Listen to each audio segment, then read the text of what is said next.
Hey, this is Cameron, and welcome to the practice log. Alright, well, we got a lot of stuff to do today, and a lot of stuff to talk about, so let's go ahead and jump into it, shall we? I'm gonna be honest with you, I'm feeling pretty lazy today. I don't know if I'm gonna do like a full practice session this morning, but I do just kind of want to talk to you a little bit, because some stuff's been going on in my life. Well, first off, I have a new guitar coming in, and I'm expecting it. I haven't received it yet. Now, just for reference, today is Sunday. I was expecting it on Friday, but UPS missed the delivery, I guess, and right now it just says that it'll give me a new time whenever it can. So I'm really hoping that tomorrow that updates and I actually get my guitar. I don't know how long something like that takes though. And according to what I can see, the facility that it's in is like 150 miles from where I am now. We'll see what happens.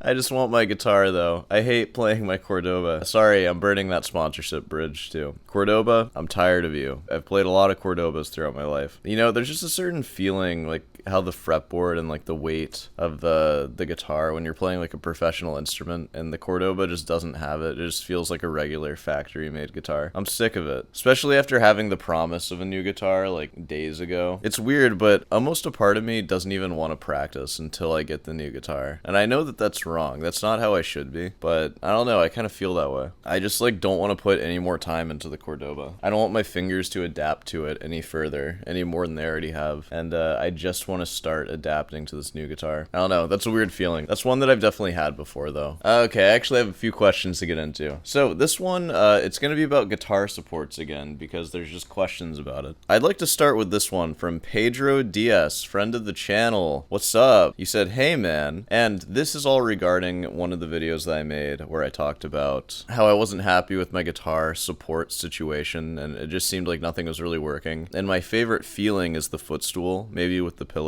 but the only problem is that it hurts my back because my foot's elevated. So I'll start with yours, Pedro. You said, hey man, I had some classes with Ricardo Gallon, and he works with physiotherapists as well. And I've also heard the advice from physio directly. The best posture is the next one. Dude, dropping some wisdom in my comment section. Thank you. And you saying that actually made me realize maybe it's not the worst thing to just constantly be switching between positions. Maybe there is no one guitar support that's good. And so you go on, so really you should just vary your posture. Yeah, because what creates issues is sustaining the same posture over time. Yeah, totally. Yeah, and that's the thing. That's why I think I'm settling on starting with the pillow and the footstool, moving to just footstool, and then if my back is really feeling it, I'll move to the ergo play or something, or the guitar lift. And just to cover that, this is another one from Nick Schuler, friend of the channel. You said, what was wrong with the guitar lift? What didn't work for you? Nothing was wrong with the guitar lift. I think the guitar lift is great. I'm like a politician right now. What didn't work for me with the guitar lift? Well, it's actually two things. One, I have a brand new guitar coming in that's gonna have like brand new French polish on it. I need to not use suction cups on it for a few months unless I want to like ruin the finish. And if I don't want to ruin the finish, I can still use suction cups on it later, but if I want to use them now, I need to apply this like sticky sheet thing that'll provide like the surface, like the polished surface, or I just need to wait. So I'd rather just wait. I wouldn't feel that way if I was so like sold on using a guitar support, but really I'm not, so I don't really care.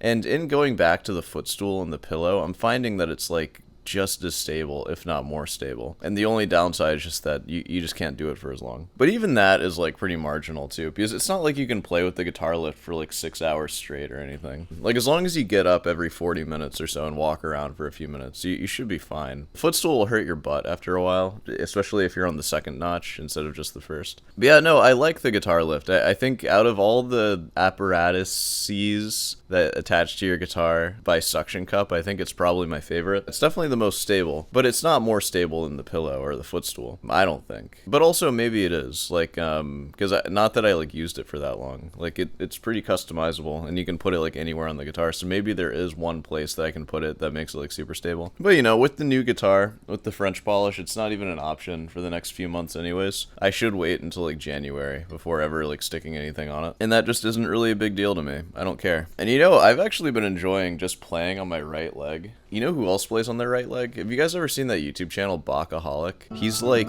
so crispy insane. And he plays with a pillow on his right leg. And it's like the coolest thing ever. And he plays incredibly with like incredible accuracy. Like he plays the Morel Sonatina and a bunch of Scarlatti. So yeah, I mean, I don't know. There might be something to that. That's of course using the pillow on your right leg. I've also just been right legging it too. Just a little bit. All right, we got any more questions to get into? Sorry, I'm a little low energy today. I'm phoning this one in, you guys know. Oh, I should answer this. So I mentioned Mellow 5655. What's going on, dude? I was gonna answer one of your questions and I said your name, but then I just completely forgot the question that I was answering and I just moved on, and I'm sorry. But you ask it again. Did you see an improvement of the views as you started making thumbnails? And then parentheses, I'm not giving you any money, dude. I live in Brazil. I'm broke. Well, that's not an excuse to not give me money. I'm just kidding. You don't have to give me money.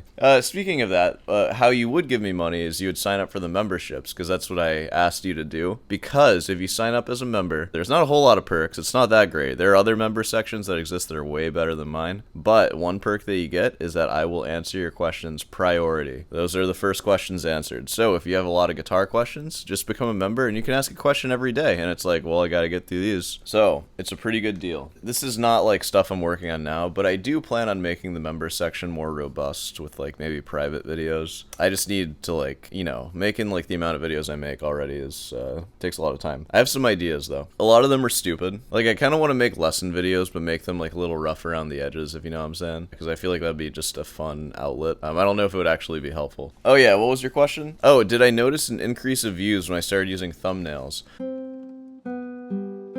So, if you didn't know, if you're not in the like graphic design world, which I'm not, I use Canva to make all of my thumbnails, and it's like a paid subscription. It's sort of like a Photoshop, but it's online and it's like really easy to use. Did I notice an increase in views? No. Honestly, I didn't notice any increase. All it does is make things look a little more professional, but I'm pretty sure the same amount of people click on it. I think maybe less. Like right now, at this very moment, my views are going way up. Like if you want some like channel analytics, hold on, my views are way up. These are all in the last 28 days. I've gotten 60,000 views, 2.9 thousand hours of watch time, plus 338 subscribers, which is huge, with $102 of estimated revenue. Now, that sounds like a lot, which all those are a lot for me, but last month, I averaged 18,000 views, 1,500 hours of watch time. So basically, I've doubled or tripled a lot of these metrics just in the last month, and I've been using thumbnails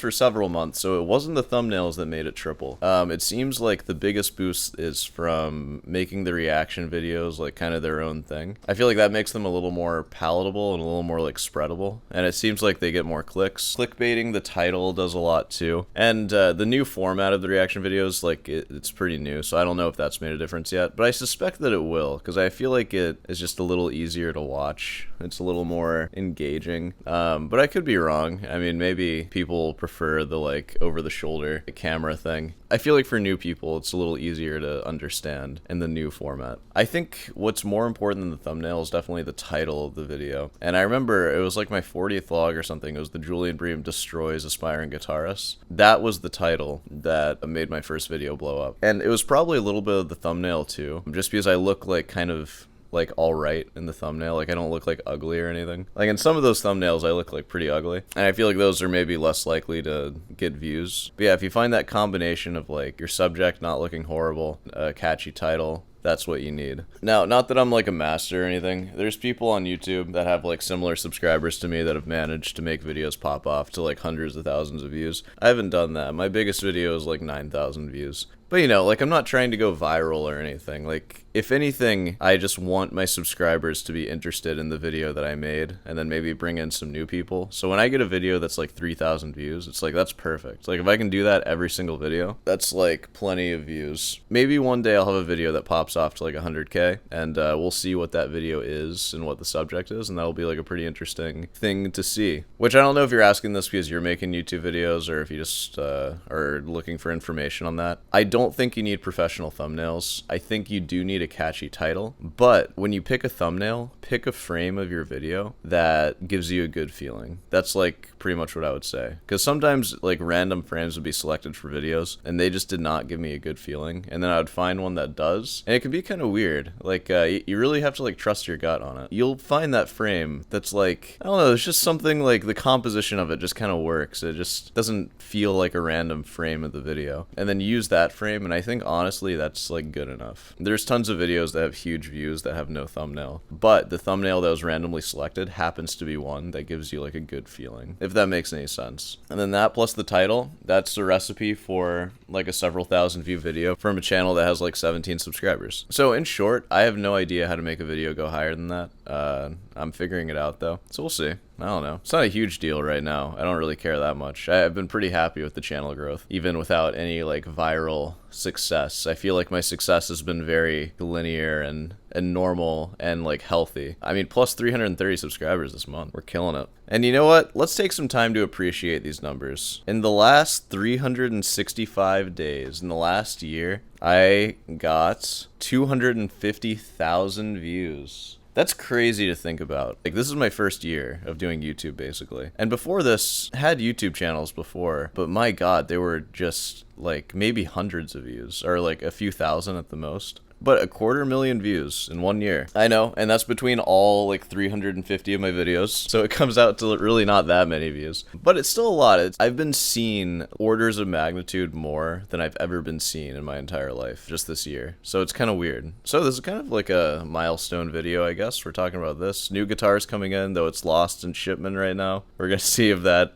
gets found. We will see. And, yeah. Channel is, like, doing better than it has been ever this past month. This has been the best month for this channel, actually, which feels good. Feels good to be that. And, you know, here's to another year of doing this and practicing guitar and whatnot. And yeah, I still feel pretty low energy right now. I've been doing this for a year, guys. Give me a break. I'm freaking tired of it. No, I'm just kidding. I'm not tired of it. I just don't really have much to say right now. I'll have more to say in the next one, probably. And if I don't, I'll just make a reaction video, and then I'll just yap about that. And that's what we do here. I'm gonna get to practicing. You know it's scales, you know it's Bach, it's Morel, all that stuff. We'll see what I end up playing. I've been really focused on scales lately, as you guys know. I don't gotta say more about that. I'll see you in the piano bench.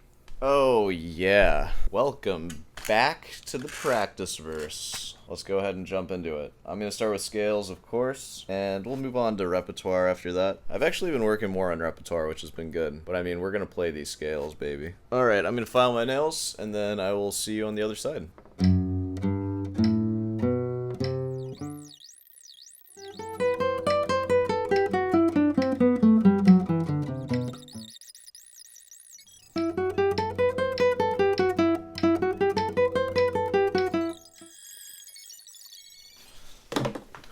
Alright, I just got my laundry from the laundry machine. I think I'm ready to play for you. A lot of technique, that's mainly what I've been working on, but I'm gonna play the fugue. So check us out.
the AC turned on. Sorry about that. Alright, well that was my fugue. If you're very astute, you might notice some like subtle changes in my technique. For my free stroke, I'm going more into like a supinated position here with my hand. A lot of technique. Like, of course, this week I've only filmed like once, and I've practiced like every day for hours. I'm still doing 2 hours of scale work every day. I cracked 130 at 16th notes the other day. Yesterday. I haven't done it today yet. But yeah, you know, that's where the fugue is at. There were some memory slips. There was one spot in particular that I need to look at. It's when it goes back to that like C major section. It's like the easiest part of the fugue. I'm just like forgetting it for some reason. I don't know what's up with that. So, you know, something to look at. And the AC turned on. I'm not going to redo it though, because who cares? Alright, let's go ahead and wrap this thing up. I'll see you in the outro. Hey, well, you know, if you made it this far, be sure to subscribe and leave a like. And hey, want some guitar lessons? Feel free to reach out and I'll give you some guitar lessons, email in the description. Head on down over to Rootins Delight, get yourself some merch, go to the membership section, make yourself a member